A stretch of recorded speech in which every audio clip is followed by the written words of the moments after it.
Mardi 21 novembre 2023, il est 12h30. Madame, Monsieur, bonjour, bienvenue. Les titres. C'est un crime de trop. À Mans, une institutrice portant une grossesse de 4 mois et son fils sauvagement assassiné. Un enseignant suspecté activement recherché. On en parle dans quelques instants. Et puis, à Madagascar, sans surprise, le président sortant, Andry Rajoelina, fait seul la course en tête.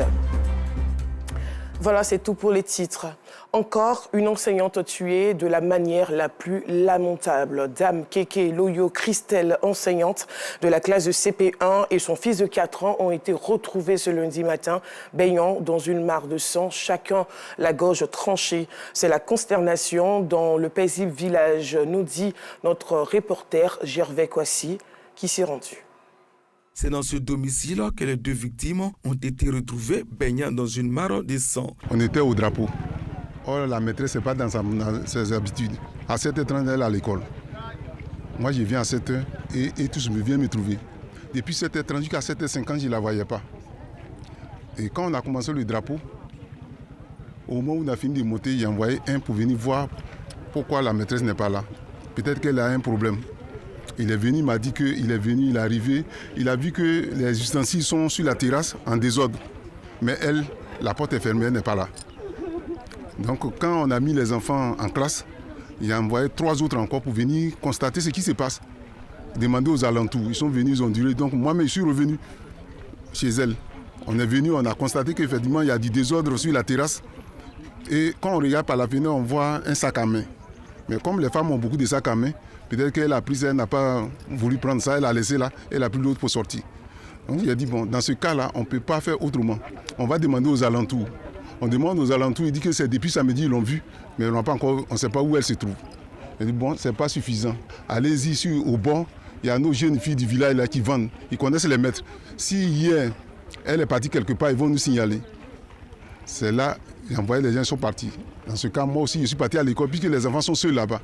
Donc il a dit, bon, si ceux qui sont partis là, s'ils viennent, qui n'est pas là, ouvrez la porte, cassez la porte et puis on va voir ce qui s'est passé dedans. Donc quand ils sont arrivés, ils ont dit que les jeunes filles, ils ne l'ont pas vu. Donc ils ont cassé la porte, ils arrivent, on les a égorgés. L'institutrice de CP1, pleine de vie, comme vous le constatez sur cette photo, portait aussi une grossesse. Elle était sans histoire et son fils très adorable, au dire de son entourage. Ce n'est pas parce qu'elle est bandite ou bien elle fait parler avec quelqu'un et puis tout d'un coup il y a un assassinat. C'est une première qui s'arrive dans ce village. On n'a jamais vu ça. On n'a jamais vu ça. Peut-être que si ce n'est pas elle, ça pourrait être moi aussi. Tout le village est sous le choc avec en première ligne le corps enseignant. Ici, aucun villageois n'a agressé un maître. C'est pourquoi ça dépasse mon entendement. En attendant les résultats de l'enquête en cours pour élucider ce crime odieux, les dépouilles de Dame Keke Loyo Christelle Flavie et de son fils ont été transférées à la morgue de Mans. Un crime de trop pour le corps enseignant, surtout pour les enseignantes. Le présumé coupable doit répondre de ses actes.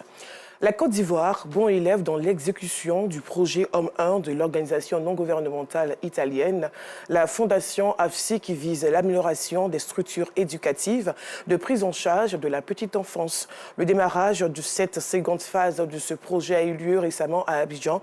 Objectif, apporter un mieux-être à ces enfants vulnérables à travers une meilleure prise en charge. Théodore Zouzou. Former les acteurs des centres de protection de la petite enfance afin d'améliorer le cadre et les conditions de vie des enfants vulnérables, c'est le combat de la fondation italienne AFSI. Pour ce faire, après le projet Homme 1 mis en œuvre en Côte d'Ivoire, au Ghana et au Sierra Leone, cette organisation non gouvernementale forme et outille les différents acteurs impliqués dans l'éducation de la petite enfance, surtout celle dite vulnérable, et cela à travers le projet Homme 2 pour l'amélioration des acquis du Homme 1. Le projet il vise à améliorer les conditions des enfants, à appuyer essentiellement les différents acteurs qui s'occupent des enfants en Côte d'Ivoire, mais surtout les enfants qui sont non seulement dans les EPR, mais aussi cette fois-ci avec les enfants qui sont dans les centres d'apprentissage comme les centres d'accueil communautaire pour la petite enfance, qu'on appelle communément les CACE. Le Homme 2 s'exécute en Côte d'Ivoire et en Sierra Leone. 2 bons élèves du projet Homme 1. Une formation est donc donnée afin de corriger les insuffisances structurelles ou institutionnelles et avoir des acteurs plus outillés pour prendre soin des pensionnaires vulnérables. Une approche de la Fondation AFSI qui séduit. Cette petite formation qui a été très enrichissante pour nous et nous souhaitons aussi faire partie de ces personnes-là. Parce que nous avons en notre sein des enfants aussi qui sont vulnérables, qui ont aussi des besoins. Voilà, donc il faut combler ces besoins-là aussi chez ces enfants-là. L'exécution de la seconde phase du projet est appréciée par le ministère de la Femme, de la Famille et de l'Enfant. Ce projet qui vient de l'Italie avec le groupe AFSI vient nous aider. Un projet qui part de novembre jusqu'en 2025, qui va renforcer les capacités de nos acteurs terrains, qui va améliorer nos structures également. Nous espérons que nous aurons un projet après Homme 2. La Fondation AFSI a été créée en 1972 en Italie. Elle œuvre dans 37 pays. Sa mission, contribuer à la promotion du bien-être général des enfants vulnérables et à leur maintien dans des familles naturelles. La Banque alimentaire de Côte d'Ivoire se mobilise pour une fois de plus dans la lutte contre la faim et le gaspillage alimentaire avec la 3e édition de sa collecte nationale. Du 24 au 26 novembre 2023, un week-end solidaire sera organisé dans le Grand Abidjan visant à collecter des denrées alimentaires non périssables pour soutenir les personnes vulnérables à travers le pays. Cette annonce est faite au cours d'une conférence de presse. Reportage. La grande collecte nationale de vivres de la Banque alimentaire de Côte d'Ivoire au profit des plus vulnérables signe son retour.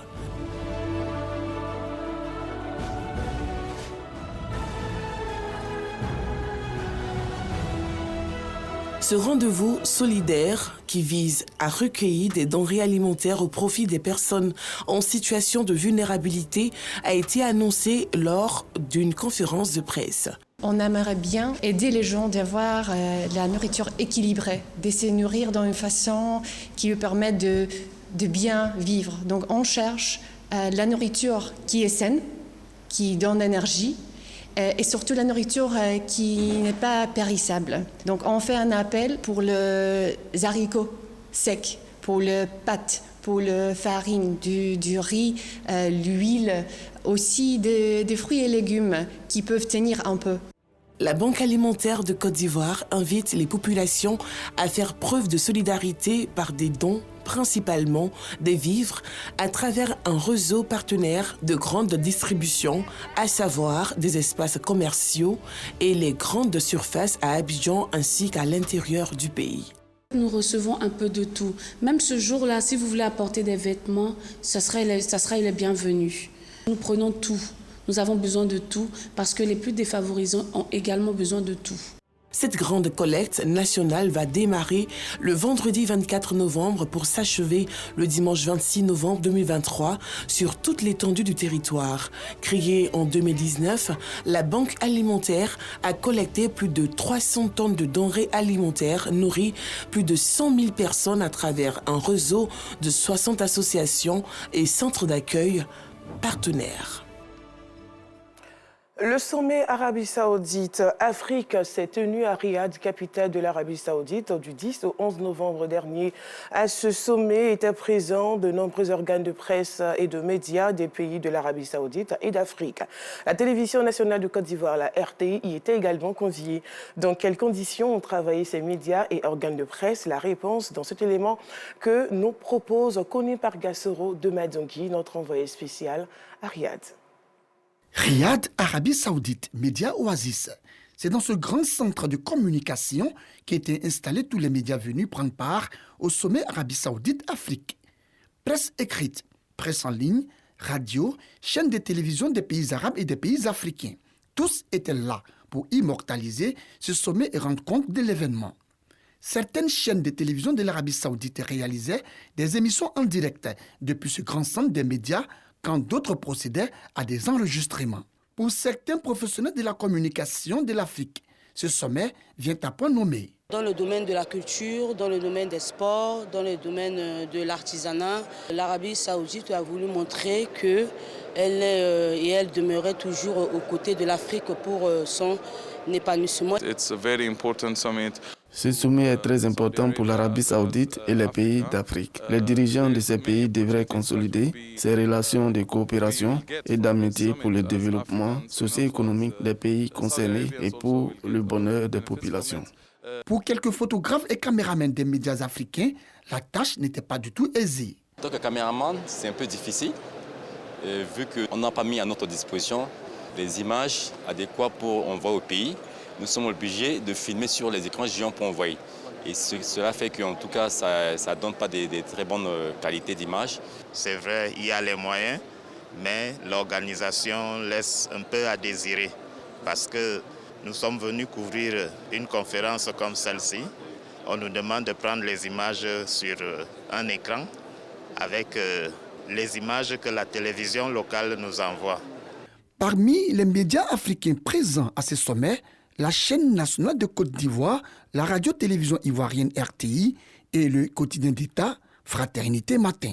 C'est la première fois que l'Arabie saoudite est réunie sur cette terre, ici même à Riyad, un certain nombre de pays africains pour parler des défis climatiques, pour parler aussi de la lutte contre le terrorisme et pour parler de développement. À ce sommet, à l'instar des chefs d'État des pays africains, le président de la République de Côte d'Ivoire, Alassane Ouattara, est aussi intervenu. Son discours, fort apprécié par l'ensemble des journalistes et participants. À l'occasion de cette rencontre internationale saoudo-africaine, certains ministères et administrations publiques de l'Arabie saoudite ont dressé des stands visités par les hommes des médias, mais aussi par les autorités saoudiennes. Et pour permettre aux hommes des médias de travailler dans les meilleures conditions, mais surtout d'avoir des forces, des sandwichs, des gâteaux, du café made in Arabie saoudite, entre autres, leur ont été servis. À l'issue de ces 2 jours de sommet Arabie saoudite-Afrique, les professionnels des médias de tous les pays présents ont été conviés la nuit tombée à une visite guidée de l'espace Al-Boudjiri, le site abritant les bâtiments de l'Arabie saoudite ancienne. Les auditions pour le compte du grand casting de Bonjour, la plus grande messe humoristique de la Côte d'Ivoire, ont débuté ce lundi 20 novembre 2023 dans l'enceinte de la RTI. Qu'est-ce qui s'est passé? La réponse avec Abdoul Aziz. Sous cette bâche, une trentaine d'humoristes en herbe. Ils sont dans l'enceinte de la radio-télévision ivoirienne RTI à l'occasion du grand casting de la célèbre émission humoristique Bonjour. L'audition débute à peine et le stress se lit sur les visages. Avant un casting, voilà, pour tout acteur, pour tout artiste, c'est un peu normal. Voilà, mais on espère que ça va passer et puis on sera retenu. Comme c'est pas la première fois, je sais un peu comment gérer mon stress. Donc sur scène, voilà, ça va passer. Parmi ces candidats, certains sont à leur première participation. Danyogo, dit Petit Mogo, en fait partie. Star des réseaux sociaux, il voit en la réussite de ce casting un pas vers la réalisation de son objectif. Je regardais mes années à la télé, comme déjà Papa Zongo, et puis Magnifique. Donc j'ai aimé les motivations, j'ai aimé leur courage. Et puis dit, si eux ont reçu à jouer dans telle émission, pourquoi pas moi?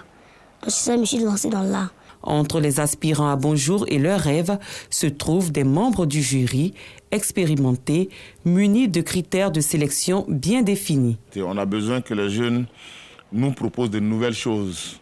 On en a quand même vu 2, 3 ou 4 qui sont dans une dimension originale, mais il y avait vraiment trop de reprises, il y avait trop de redites avec des blagues qu'on a déjà entendues, qui ont été déjà racontées sur les antennes, que les gens viennent reprendre, qui jouent mal aussi. On peut avoir une histoire qui a déjà été racontée, mais bien racontée. Quand quelqu'un joue ça bien, tu préfères même la nouvelle version. Donc c'est ça, la maîtrise de son histoire, la maîtrise de la scène, la confiance en soi, l'assurance, l'articulation, la diction, le déplacement, c'est beaucoup d'éléments à la fois. Voilà. Mais il faut que ça soit drôle, parce que c'est de l'humour. Le grand casting de Bonjour se fait depuis la création de l'émission en 2006. Il répond à certains besoins. Le casting répond aux besoins de renouveler la scène de l'humour en Côte d'Ivoire, parce qu'il y a quand même quelques années que ceux que nous connaissons sont là. Donc nous avons besoin de nouveaux talents pour renouveler la scène en quelque sorte. Voilà. Il y a beaucoup de candidats, l'enjeu c'est de prouver qu'on est bon humoriste. On a une équipe qui choisit. Il y a un quota pour les anciens et un quota pour les nouveaux. Au terme des auditions, une dizaine d'humoristes seront retenus pour participer à l'émission Bonjour 2024. Terminons ce journal à Madagascar. Sans surprise, le président sortant, Andry Rajoelina, fait seul la course en tête avec 60,78% des voix. Selon la commission électorale, les résultats définitifs seront attendus dans le courant de cette semaine à Antananarivo comme dans plusieurs autres villes. Les participants du candidat Andry Rajoelina sont déjà à la fête. Et voilà, c'est la fin de ce journal. Passez un bon après-midi sur RTI2.